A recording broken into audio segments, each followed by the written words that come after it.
Evening all. Armando Iannucci. Heard of him? Remember him? Well, he co-created Alan Partridge, and he wrote and produced and appeared in a great comedy show called the Armando Iannucci Show. Really funny stuff. And also The Thick of It, its spin-off movie In the Loop, and most recently Death of Stalin. Now, three things you need to know about Armando Iannucci on Twitter. One, he really hates Donald Trump. I mean, he really hates Donald Trump. I can't repeat some of the language he uses about him. Two, he really hates Brexit. He doesn't use as many swear words to describe Brexiteers, but he really hates Brexit. And three, go and see his film, The Death of Stalin. So I find with comedy writers that they can be absolutely brilliant comedy writers, but when you read their tweets and you hear them speak in person, revealing the real them, they come off as twats, really. I refer you to Graham Linehan. But in Nucci's case, he's come up with a script pitch.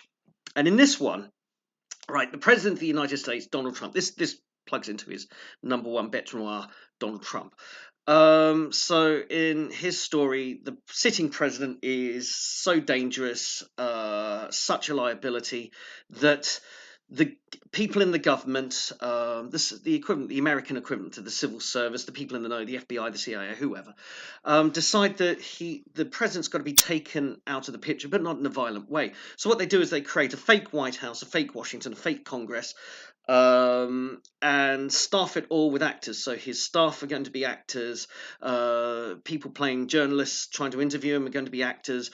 People that everybody he will encounter, from protesters to supporters, will be actors, and he'll be living in a apparently a hermetically sealed, fake Washington D.C., where he can run around and say and do whatever he likes. And the real business of government will obviously be done by proper, sensible people. There's so many problems with it. Well, before I go on, he's asking for his Twitter followers to give him ideas for titles and give him ideas for jokes and things. No. You pay first, Armando. Right? I've been in the film industry long enough to know that people, left-leaning people who really care about the issues, who really care about social justice, never want to pay anybody in a film crew. Right? No. You pay up if you want my jokes. You pay up, Armando. So, but he's asked for time. He's asked for Twitter feedback, and people are responding. But it's the complete lack of irony and self awareness that's funny about this, because what they've done is recreate a political version of the Truman Show, right? So the president is now Truman Burbank in a world created just for him. And the thing is, Truman's the hero of the Truman Show. And in fact, in most films where someone's in prison or incarcerated, they end up being the hero of the story. And you got this risk that the audience might feel sorry for Donald Trump, or for whoever this president is. They'll probably fake the name or fake the character, but they'll probably feel sorry for this guy who has got themselves elected in a system, and then find that it's all been taken away from him. And the other thing it does is it proves everything that Donald Trump's been saying correct. So in Armando Iannucci's scenario, the deep state does exist, and it will take out elected politicians. The people have voted in a democracy. The people have voted and put this guy in, whether you like them or not. And the deep state will now intervene and overturn the democratic process and the democratic decision in order to imprison a president without legal. This isn't even legal. What this scenario is it's illegal, it's unconstitutional, it's undemocratic, it's the deep space. Fake news, the media, the journalists, right, will all be actors hired.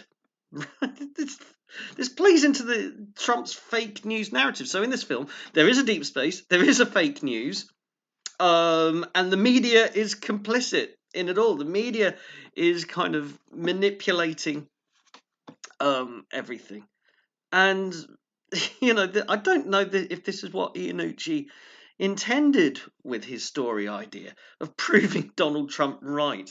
But he tweeted out not that long ago that Hollywood are interested in these script ideas, so he needs more ideas, more unpaid ideas from you, the general public. Yes, give Armando your jokes for free. Uh, so yeah, it's a complete lack of self-awareness on this project. I think one other thing before I sign off, putting my script writing hat on, is that you're going to find a problem getting towards the end of the second act and going into the third act. Because, okay, you spent the first act establishing this premise that the president is so dangerous, he needs to be put in a fake Washington and a fake government to keep him out of play. Well, who actually, it begs the question, who's running the country in his absence, and what will all the people who voted for him think about this? Yeah, okay, have they got that far? But at some point, this president's got to find out what's going on.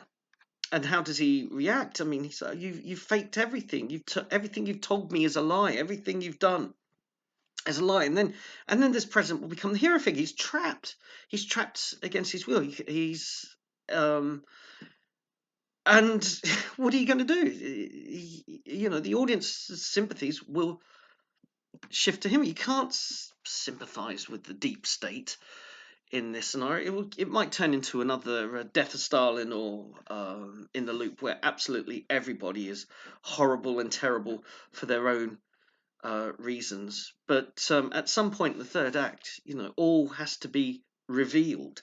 And how are they going to deal with that without making Trump and his support and the voters, the people who voted for Trump, not saying the people who buy into everything Trump says lock, stock and barrel, but the people who just said, I voted for this guy because I wanted change, because I didn't want a deep state and I didn't want a media establishment telling me what I should think, what I should do, how I should act.